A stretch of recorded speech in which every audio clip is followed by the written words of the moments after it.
Это воспитание в садике, это воспитание в школе.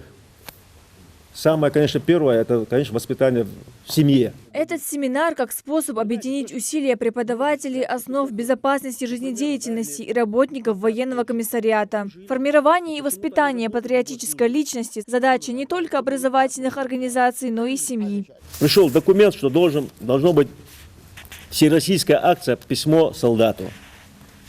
Поэтому хотел бы, чтобы ваши ученики написали нашим ребятам какое-то письмо, то, что он думает, что он пожелал бы нашим ребятам, которые сегодня там выполняют достойно свой долг.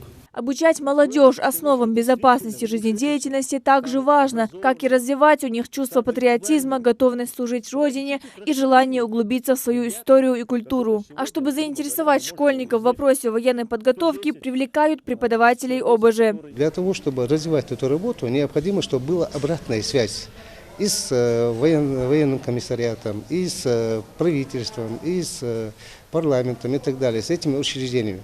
Если они не будут оказывать нам содействие в проведении этой работы, то мы самостоятельно не можем создавать условия для обучения детей.